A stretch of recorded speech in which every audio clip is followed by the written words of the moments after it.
اللہ کی رضا میں ماشاءاللہ ماشاءاللہ برائی دا ساتھ دینا بھی نال حصے دار ہو گیا نا جی ولا تعاونوا علی الإثم والعدوان، جہاں اللہ ناراض ہے وہاں تعاون۔ تو پھر اگر یہ بات آئی ہے تو پھر ایک جملہ سنتے جائیے، ماشاءاللہ اللہ کی رضا میں تعاون کرنا چاہیے، جی جی جہاں اللہ راضی نہیں وہاں تعاون نہیں کرنا چاہیے۔ تو جہاں رسول کہہ دے کہ اللہ کی رضا پوشیدہ ہی اس کی راضی راضی ہو جائے، جہاں یہ راضی وہاں اللہ راضی، جہاں یہ ناراض وہاں اللہ ناراض۔ تو جب نیکی اور برائی اللہ کی ناراضگی اور راضی ہونے میں ہے تو پھر تلاش کرو نا، جہاں جہاں اللہ راضی ہو وہاں چلتے جاؤ، جہاں جہاں اللہ ناراض ہو نہیں۔ بات تو غور نہیں کیا، توجہ ہے یہ نہیں؟ اگر ایک جملے پہ جائیں گے تو کہیں سے کہیں پہنچ جائیں گے۔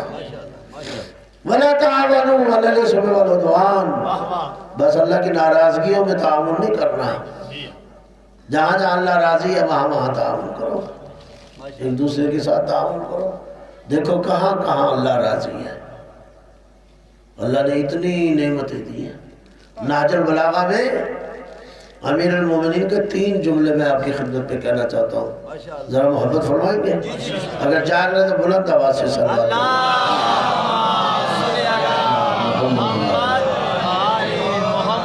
اسی حوالے سے۔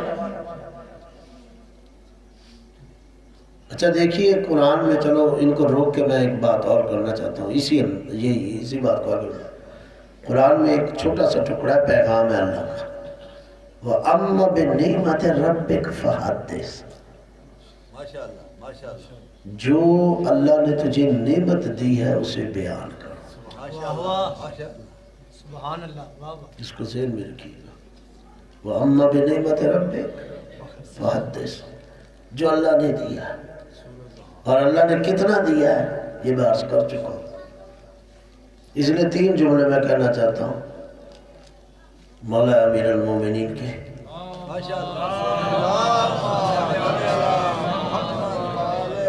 نہج البلاغہ کے شروع خطبہ میں موجود ہے، لا یبلغ مدحۃ القائل، اگر کوئی کہے نا کہ میں نے اللہ کی مدحت کا حق ادا کر دیا، وہ شکر والی بات۔ لا یبلغ مدحۃ القائل، جو اس کی مدد کے قائل ہے نا وہ بھی اس کی مدحت کو نہیں پہنچ سکے۔ ولا یبلغ مدحۃ القائل ولا یؤدی حقہ المجتہدون، جو اس کی راہ پہ کوشش کر رہے ہیں نا تاکہ حق ادا ہو جائے، ولا یؤدی حقہ المجتہدون، جو اجتہاد کوششوں پہ کوشش رات دن لگے ہوئے ہیں کہ اللہ کا حق ادا ہو جائے، ولا یؤدی، وہ بھی اس ذات کا حق ادا کیوں نہیں؟ یہاں جملہ آ کے ختم ہو جاتا ہے، وَلَا يُحْصِنَ مَا الْعَدُونَ، اور نہ اس کی یہ طاقت ہے کہ جو اس نے دیا ہے اسے گن سکے۔ وَلَا يُحْصِنَ مَا الْعَدُونَ، جتنی اللہ نے نعمتیں دی ہیں اس کو شمار ہی نہیں کر سکتا، تو جب شمار نہیں کر سکتا شکر بھی نہیں کر سکتا، عاجز ہے نا۔ انسان اپنی ماں دا شکر نہیں ادا کر سکتا تے حق ادا کر سکتا تے وہ اللہ ہے۔ بے شک ماشاءاللہ ماشاءاللہ چھوٹی سی حقیر سی نعمت کا، ماں تو پھر بڑی عظیم نعمت ہے، ماں باپ تو بڑی نعمت ہے، بہت بڑی نعمت ہے۔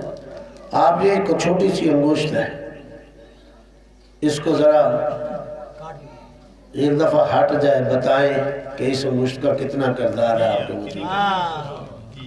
یہ انگوٹھا ہے، اس کا کردار کتنا ہے، یہ انگلی ہے، اگر یہ 2 چیزیں نہ ہو، یہ ایک انگوٹھا ہی نہ ہو تو اپنا بٹن نہیں بند کر سکتا، ہمیشہ تیرے گریبان میں دوسروں کا ہاتھ ہوگا۔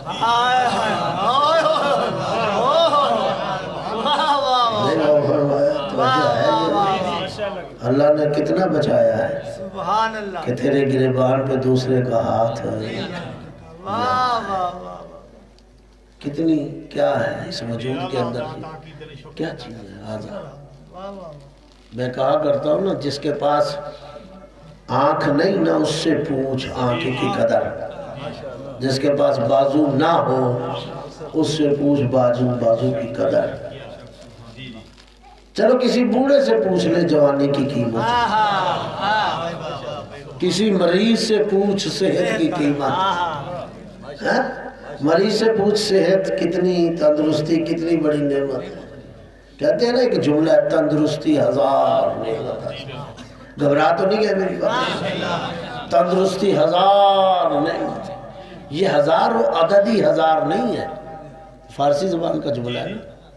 یہ ہزار عددی ہزار نہیں ہے کہ 999 کے بعد جو ہزار آیا, نہیں. تندرستی ہزار نعمت یعنی کثرت. یہ ہزار بے معنی کثرت کے استعمال. تندرستی اتنی کثیر نعمت ہے کہ یہاں تو تعداد رکھ ہی نہیں سکتا. تو کسی مریض سے پوچھنا, کسی بوڑھے سے پوچھ جوانی کی قیمت.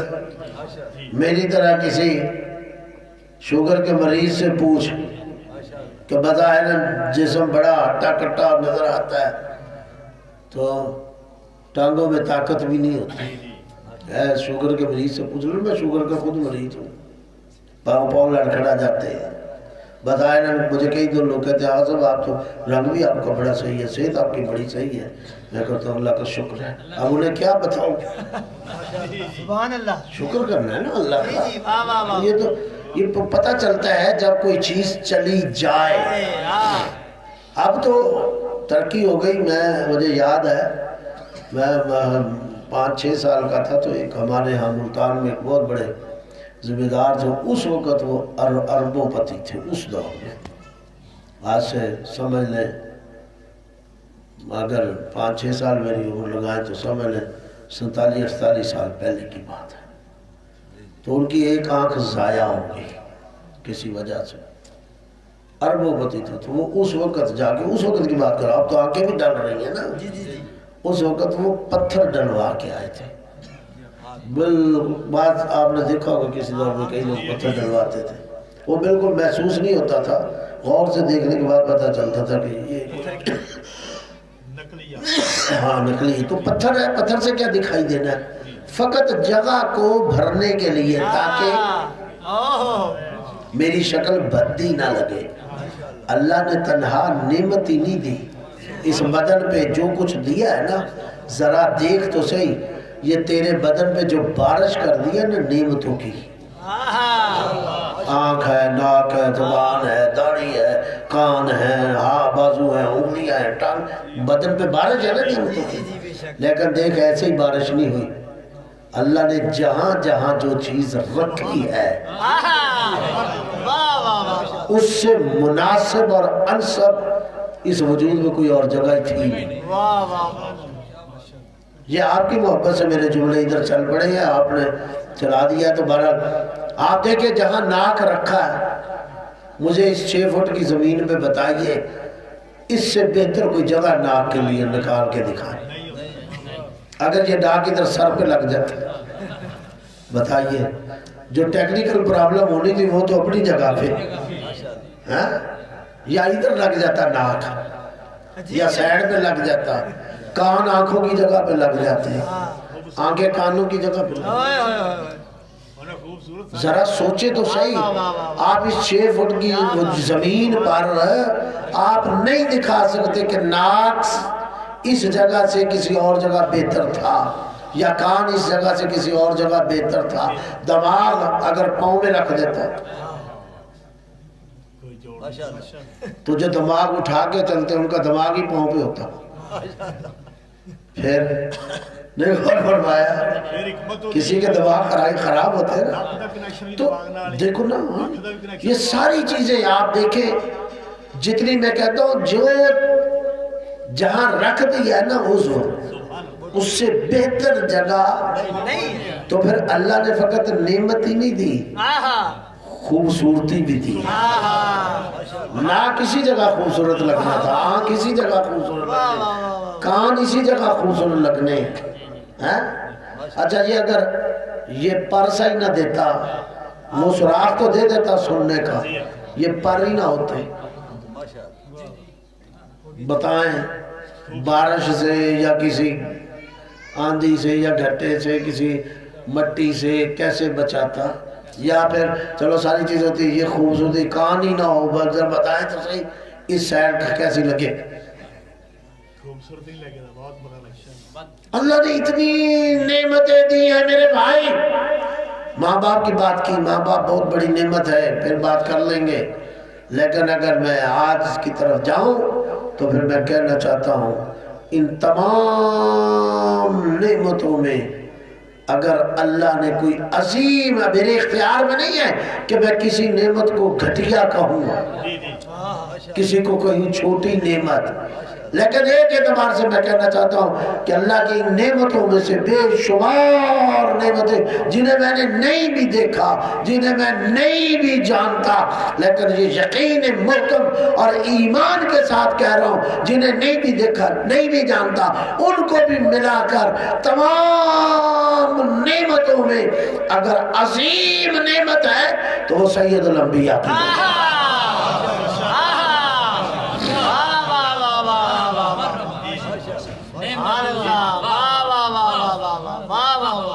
میں سمجھتا ہوں سب سے بڑی نعمت۔ آگے چل کے ہم باتیں کریں گے آنے والے پروگراموں میں۔ عظیم نعمت ہے وجود مصطفیٰ، اللہ عظیم نعمت ہے، اور میرا عقیدہ بھی ہے، میرا ایمان بھی ہے، اور فقط میرا ہی عقیدہ نہیں، میرا ایمان نہیں، یہ تشیع کا خاصہ ہے۔ ساری تشیع کا ایمان ہے، شیعت کا عقیدہ ہے کہ سب سے بڑی نعمت اس کائنات میں حضرت انسان کو ہمیں اللہ نے اگر دی ہے، ہمیں تو وہ وجود مصطفیٰ۔ اس لیے اس نے کہا لقد من اللہ علی المؤمنین، بے شک میں نے مومنین پر کہا جانا احسان کیا ہے۔ لقد من اللہ علی المؤمنین، میں نے مومنین پر احسان کیا۔ وہ احسان کیا کیا ہے؟ کیا کیا ہے احسان؟ لقد من اللہ علی المؤمنین اذ بعث فیہم رسولا، میں نے تم پر احسان کیا ہے، مومنین پر احسان کیا ہے کہ ان میں سے رسول کو اٹھایا۔ یعنی اللہ بتانا چاہتا ہے میں رسول کو کہیں بھی کھڑا کر سکتا تھا، لیکن یہ تمہارے اوپر میں نے احسان کیا ہے کہ میں نے اپنے رسول کو تمہارے درمیان رکھا۔ اب میں تھوڑی سی گہری بات کرنے لگا ہوں۔ میلاد ہے، میلاد 5 دن ہی چل رہا ہے نا، اور پھر یہی آگے مجھے اس بات کا پتہ چلا، میں بہرحال سوچ کے کچھ آیا تھا، تو پھر ظاہر ہے اب میں تھوڑی سی گہری بات ہے، لیکن زیادہ بھی نہیں، تھوڑا سا آپ ذہن بنا لیں۔ لقد من اللہ علی المؤمنین اذ بعث فیہم، میں نے مومنوں پر احسان کیا کہ ان میں رسول کو اٹھایا، ان میں اٹھایا۔ ان میں سے مراد ہے رسول اور ہے، تم اور جو تمہارے درمیان رکھ دیا ہے۔ اس کا معنی یہ نہیں ہے کہ تم اس رسول کا مقابلہ شروع کر دو، نہیں، پتہ نہیں غور نہیں فرمایا۔ لقد من اللہ علی المؤمنین اذ بعث فیہم، ان میں مبعوث کیا۔ جسے مبعوث کر رہا ہے وہ اور ہے، جن میں مبعوث کر رہا ہے وہ اور ہے، تو فرق ہی کوئی نہیں ہے۔ تو کلمہ پڑھنے والا ہے، وہ کلمہ پڑھانے والا ہے۔ تو کلمہ پڑھنے والا ہے اور اس کا کلمہ پڑھنے والا ہے، وہ تیرا کلمہ پڑھنے والا نہیں، تو اس کا کلمہ پڑھنے والا ہے۔ تو جب تو اس کا کلمہ پڑھنے والا ہے، وہ تیرا کلمہ پڑھنے والا نہیں، تو پھر بتا تو اس کا برابر کیسے؟ نہیں غور فرمایا، توجہ ہے کہ کر سکتے ہو برابری؟ عجیب بات ہے. کہتے ہیں جس کا کھاؤ اسی کا گاؤ، جس کا کلمہ پڑھتے اسی کی برابری شروع کر دی. اس کی تعریفیں کرنی چاہیے تھی، اس کا احسان ماننا چاہیے تھا، اس کی برابری شروع کر دی. اچھا میں ایک اور سوال کا بھی جواب دیتا جو میں نے آیت پڑھی تھی.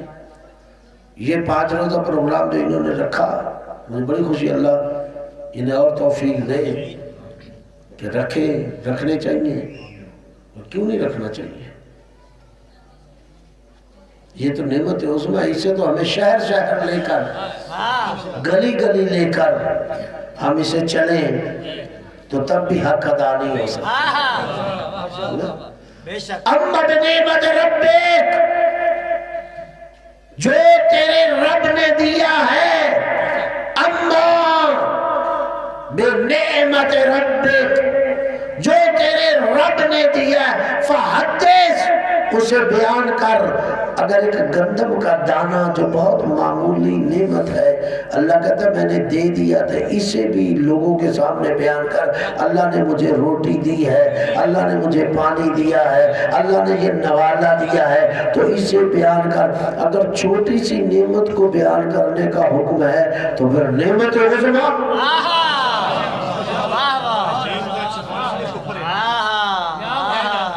بات سمجھے ہی نہیں سمجھے. ایک مکتب، ایک نظر فکر ہے، میں مکتبہ نہیں کہتا، مطلب نہیں کہتا. چلے ایک فکر تو موجود ہے. کیا ضرورت ہے میلاد منانے کی؟ کیا ضرورت ہے ان کا تذکرہ کرنے کی؟ کیا ضرورت ہے؟ نعمتوں نے چھپا کے رونا تو کفر ہے نا جی. کفر ہے. ہاں جی. تبھی تو اللہ کہہ رہے اما بنعمت ربک فحدث، جو تیرے رب نے دیا اسے بیان کر. تو جب چھوٹی چھوٹی نعمت کو بیان کرنے کا کہا ہے، کیا وہ یہ نہیں کہے گا، ناراض ہو جائے گا کہ رسول جیسی نعمت کو بیان نہ کیا؟ جب وہ خود بیان کر رہا ہے لقد من اللہ علی المؤمنین والذی بعث فی الامیین، اس اللہ کو پہچان جس نے ان پڑھوں میں پڑھا لکھا کھڑا کر دیا. توجہ ہے یہ اللہ سلامت.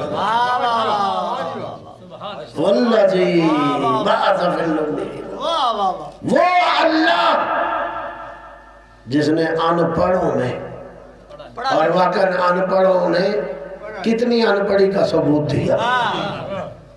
یہ ان پڑھی کا ثبوت ہے. احسان کیا انہیں میں مبعوث کیا، تو سوال اٹھے گا کیوں مومنوں پر احسان کر رہے ہیں، کیوں مبعوث کر رہے ہیں، امیین میں اسے کیوں کھڑا کر رہے ہیں؟ تو وہ جواب بھی دے رہا ہے والذی بعث فی الامیین رسولا منہم، کیوں؟ یتلو علیہم آیاتہ، تاکہ یہ اس کی نشانیوں کو تمہارے سامنے بیان کرے. اس کی نشانیوں، یتلو علیہم آیاتہ، وہ تلاوت کرے ان کی نشانیوں کی. یہ نقطہ ذہن میں رہے، آنے والے پروگرام میں کسی جگہ میں اس کی وضاحت کروں گا، آج نہیں، روک رہا ہوں. آج اس کو ذہن میں رہے. یتلو علیہم آیاتہ، وہ اس لیے آیا کہ اس کی نشانیوں کی تمہارے سامنے تلاوت کرے. لفظ تلاوت ہے. میں نے کہا تھا کسی وقت میں اللہ کو سلامت رکھے. یتلو علیہم آیاتہ، تلاوت کرے. وَيُزَكِّيهِمْ، اور تزکیہ نفوس کرے.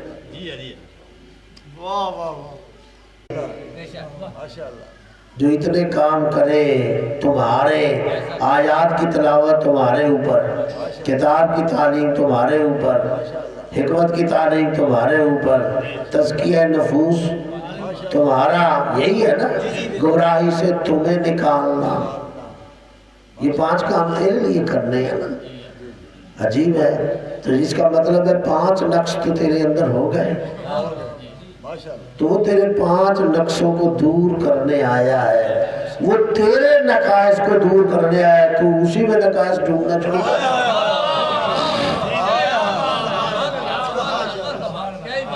تو نے اسی میں نقائص ڈھونڈنے شروع کر دی، اور تو برابری کر رہا ہے اس کے ساتھ. تو نے آیات کی تلاوت نہیں کرنی، اس نے تم پر آیات کی تلاوت کرنی ہے. جب وہ کر لے گا پھر تو کر، اس سے پہلے تو تجھے پتہ ہی نہیں آیات کون سی ہے۔ جب تجھے آیات کا ہی نہیں پتا تو آیات کی تلاوت کیا کرے گا؟ جب کتاب کا ہی نہیں پتا تعلیم کیا لے گا؟ جب حکمت کا ہی نہیں پتا سیکھے گا کیا؟ تو توجہ ہے یہ تزکیہ نفوس گمراہی سے نکال لے۔ تجھے نعمت عظمیٰ نہیں ہے؟ اگر ایک تاریک گلی سے تجھے کوئی نکال دے نا، اندھیری گلی سے تجھے نکال کے کسی دروازے پہ جہاں تو نے جانا ہے پہنچا دے، تو بڑا شکریہ ادا کرتا ہے، یار مجھے کہیں ٹھنڈا لگ سکتا تھا، کہیں چوٹ لگ سکتی تھی، کہیں میں کسی کے ساتھ ٹکرا سکتا تھا، تو مجھے اندھیری گلی سے نکال لایا، تو جو تجھے اندھیری کائنات سے نکال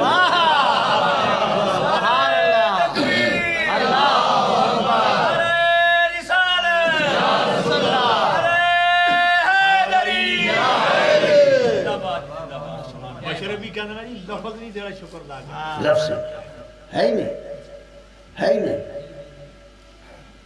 اسی لیے کبھی کبھی بعض عرفاء نے یہ بات کہی ہے، چلو آپ نے بات کر دی میں کر دیتا ہوں۔ عرفاء نے کہا ہے اللہ کا شکر تعداد معین کر کے نہ کیا کرو۔ اس لیے میری اکثر میں نے اپنی عادت بنائی ہے، ہم کہتے ہیں بعض لوگ کہتے ہیں نا اللہ تیرا لاکھ لاکھ شکر ہے، لاکھ دفعہ تیرا شکر ادا کرو، اس کا مطلب 1 لاکھ کے بعد نہیں کرنا۔ میں شکر ادا کرتا ہوں اللہ تیرا اتنا شکر جتنی تیری ذات لائق شکر، میرا اللہ میں تیرا اتنا شکر ادا کرتا ہوں جتنی تیری ذات لائق شکر، مجھے تعداد معین کرنے کی ضرورت ہی کیا ہے؟ میں کرو 1000 دفعہ تیرا شکر، لاکھ دفعہ تیرا شکر۔ نبی اسے واسطے دی عبادت کرتے سن کو لائق عبادت، لائق عبادت یہ معین کر کے کہو نا ایک جملہ، لاکھ دفعہ یہ بھی تو جملہ ہی ہے نا، اللہ تیرا 1000 دفعہ شکر یہ بھی جملہ، تو یہ چھوڑ دینا 1000 دفعہ کہنا، یہ لاکھ دفعہ کہنا چھوڑ دے، ایک ہی جملہ بولنا ہے، اس جملے کی جگہ پہ یہ جملہ بدل ہے اللہ تیرا اتنا شکر جتنی تیری ذات لائق شکر ہے، آپ وہ خود معین کریں نا۔ اب آپ بتائیں آپ کے شکر کی تعداد کتنی ہوگی؟ آپ جب یہ جملہ کہیں گے اللہ تیرا اتنا شکر جتنی تیری ذات لائق شکر ہے، تو آپ ہی اپنے شکر کی تعداد معین کر کے بتائیں مجھے۔ نہیں کر سکتے، نہیں کر سکتے، تو یہ پھر کتنی نعمتیں ہیں۔ تو رسول معظم جیسی نعمت اللہ نے اتنی بڑی نعمت دے دی، اور پھر جب اتنی بڑی نعمت دی تو کیا پھر ہے اس نعمت کو بیان ہی نہ کرے، اس نعمت کا کوئی تذکرہ نہ کرے، اس نعمت کا میلاد نہ منائے، اس نعمت کا نام نہ لے جس نے اس کا نام بتایا۔ ذرا انصاف کر، اگر وہ نہ ہوتا تو اس کو پہچانتا کیسے؟ گھبرا تو نہیں گئے؟ کیسے پہچانتا اگر وہ نہ ہوتا؟ جب وہ کہہ رہا ہے جس نے خلق کیا ہے، وہ کیوں وہ بتاتا ہے میں نے تجھے کیوں خلق کیا ہے؟ فَإِنِّي أَحْبَبْتُ أَنْ أُعْرَفَ، میں نے چاہا میں پہچانا جاؤں۔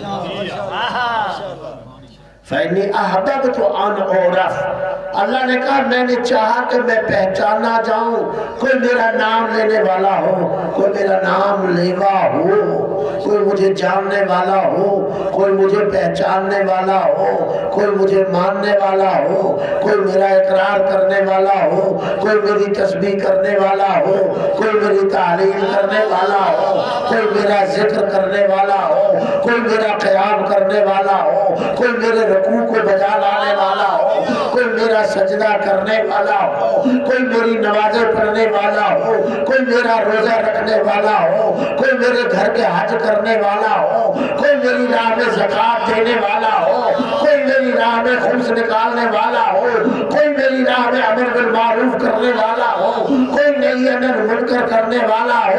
فَإِنِّي أَحْبَبْتُ میں نے چاہا کہ میں پہچانا جاؤں فخلقتک یا محمد. نعرہ تکبیر، نعرہ رسالت، نعرہ حیدری، میلاد مصطفیٰ، عید میلاد مصطفیٰ، برائے خوشنودی پاک محمد بلند تر صلوات. تو نبی کو پہچانا ہی نہیں آج تک.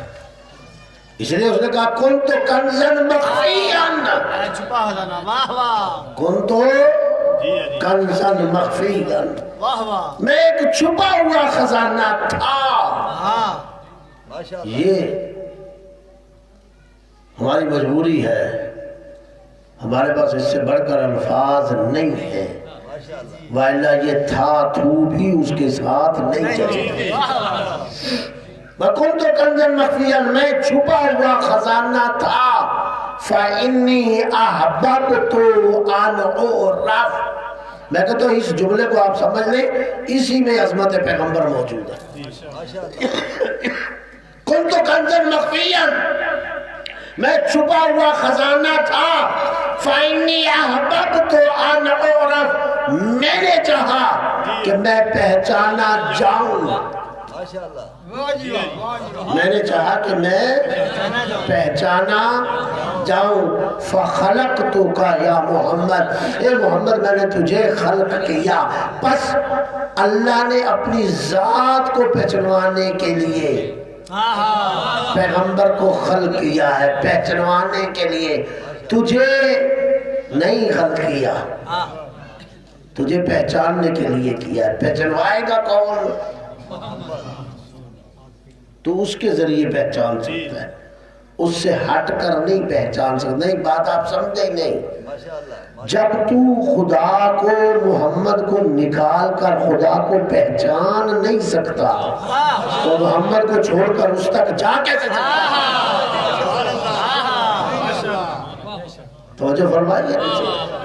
جب تو پہچان ہی نہیں سکتا اس محمد کو نکال کر، اس ذات کو نکال کر مجھے پہچان کے تو بتا پہچان کر اس کو.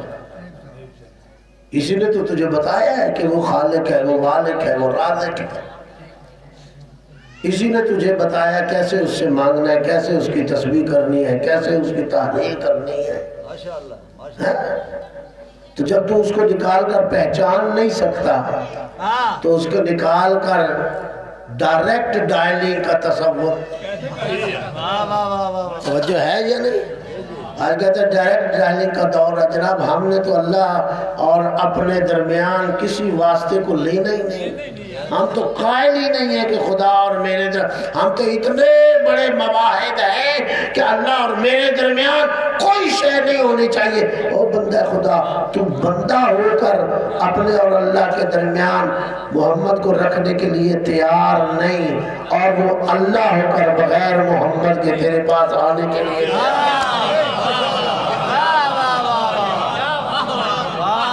عجیب بات نہیں ہے. غور فرمائے نا، تو اس کو چھوڑ کر جانا چاہتا ہے اس کے پاس، اور وہ اس کو چھوڑ کر تیرے پاس آنا ہی نہیں چاہتا. بتا تو صحیح کتنا بڑا فرق ہے. جی تو نہ سمجھے، وہ تو جانتا ہے نا. ماشاء اللہ میں نے تجھے کس لیے پیدا کیا؟ کنت کنزا مخفیا، میں چھپا ہوا تھا. فإني أحببت أن أعرف. اچھا کہ آدم کے لیے نہیں کہا، نہیں غور فرمایا. یہ جملہ ابو البشر کے لیے نہیں کہا، ماشاء اللہ آدم کے لیے نہیں کہا کہ آدم میں چھپا ہوا خزانہ تھا. نوح کے لیے نہیں کہا میں نوح چھپا ہوا خزانہ تھا. ابراہیم کے لیے نہیں کہا میں چھپا ہوا خزانہ تھا. ایوب کے لیے نہیں، یحییٰ کے لیے نہیں، زکریا کے لیے نہیں، موسیٰ کے لیے نہیں، عیسیٰ کے لیے نہیں. کسی نبی کو نہیں کہا کہ میں چھپا ہوا خزانہ تھا اس لیے تجھے پیدا کیا. نہیں، کسی نبی کو نہیں کہا، فقط سید الانبیاء. مجھے بتائیے جو آدم کو نہیں سمجھتا، جو نوح کے لیے کہنے کے لیے تیار نہیں، ابراہیم و موسیٰ و عیسیٰ کے لیے کہنے کے لیے تیار نہیں، تو اس کا معنی یہ ہوا کہ آدم کو بھی حق نہیں ہے کہ وہ میرے نبی کا مقابلہ کرے. واہ واہ واہ نوح کو حق نہیں ہے کہ میرے نبی کے مقابل آ جائے، ایوب کو حق نہیں ہے، یحییٰ کو حق نہیں ہے، زکریا کو حق نہیں ہے، یعقوب کو حق نہیں ہے، یوسف کو حق عیسیٰ و موسیٰ کو حق نہیں ہے میرے نبی کا مقابلہ کرے۔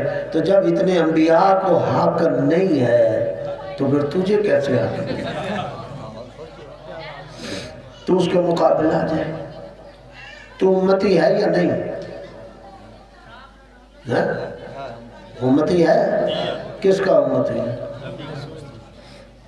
اسی رسول کا امتی ہے۔ عجیب بات ہے، کبھی نوکر بھی مالک کے برابر ہوا، آقا کے برابر ہوا۔ عجیب ہے، جس کا امتی ہے اسی آقا کا مقابلہ شروع کر دیا۔ نبی تیرا امتی نہیں ہے، تو نبی کا امتی ہے۔ نبی تیرا کلمہ نہیں پڑھتا، تو نبی کا کلمہ پڑھتا ہے۔ تو نبی کو جو چھوڑ چھوڑ کے بھاگتا ہے اللہ کے پاس، سمجھتا ہے میں چلا جاؤں گا، تو وہ نبی کا کلمہ ہی چھوڑ کے فقط اللہ کا کلمہ پڑھ کے جا کے دکھا، تو مسلمان ہی نہیں رہے گا۔ مجھے کوئی نبی کا کلمہ چھوڑ کے باقی کلمہ پڑھ کے دکھائے کہ میں تو لا الہ الا اللہ ہی پڑھوں گا، میں نے محمد رسول اللہ نہیں پڑھنا۔ ہم سمجھتے ہیں کہ محمد رسول اللہ پڑھے بغیر اللہ کے پاس نہیں جا سکتا۔ اللہ کے پاس جانا تو محمد رسول اللہ پڑھنا پڑے گا۔ کیوں؟ اللہ کے پاس جانے کا وسیلہ، واسطہ، ذریعہ محمد ہے۔ تو میں آج کی بات ختم کر رہا ہوں، اس سے زیادہ نہیں، کل پھر انشاءاللہ۔ اللہ تک پہنچنے کا ذریعہ محمد ہے، واسطہ محمد ہے۔ محمد کا مقابلہ نہ کرنا، اگر محمد کا مقابلہ کرو گے، چھوڑ دو گے تو اللہ تک نہیں جا سکتے۔ اللہ تک جانے کا، بس ختم کر رہا ہوں بات کو، بس آخری جملہ، اللہ تک جانے کا ذریعہ، واسطہ، وسیلہ محمد ہے۔ اب محمد تک آنے کا وسیلہ بھی تلاش کرو۔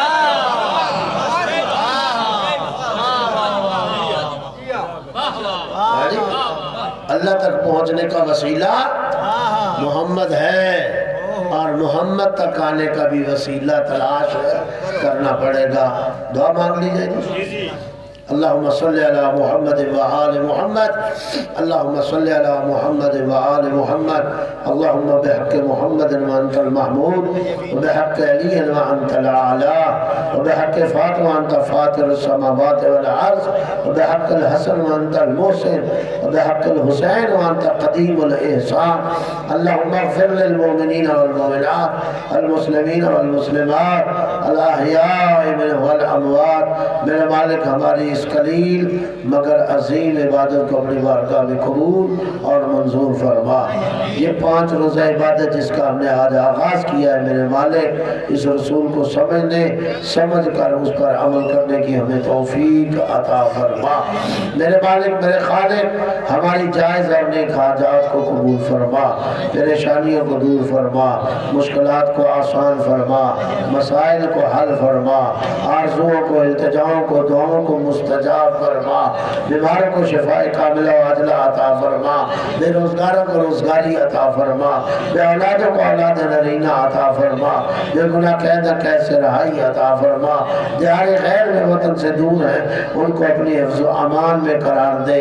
بانیان جنہوں نے اس عبادت کا اہتمام کیا ہے ان کی سعی جمیلہ کو قبول فرما، ان کی کوشش کو قبول فرما، ان کی نیتوں کو خالص فرما، ان کی توفیقات ایمانی اسلامی میں اضافہ فرما، محبت قرآن اور اہل بیت میں اضافہ فرما، سیرت آل محمد میں چلنے، تعلیمات قرآن پر عمل کرنے کی توفیق عطا فرما۔ اظہر شاہ صاحب ہمارے مریض ہیں، میرے مالک انہیں صحت و تندرستی، سلامتی، عافیت عطا فرما۔ میرے مالک ان کی اولاد کو کامیابی، کامرانی عطا فرما۔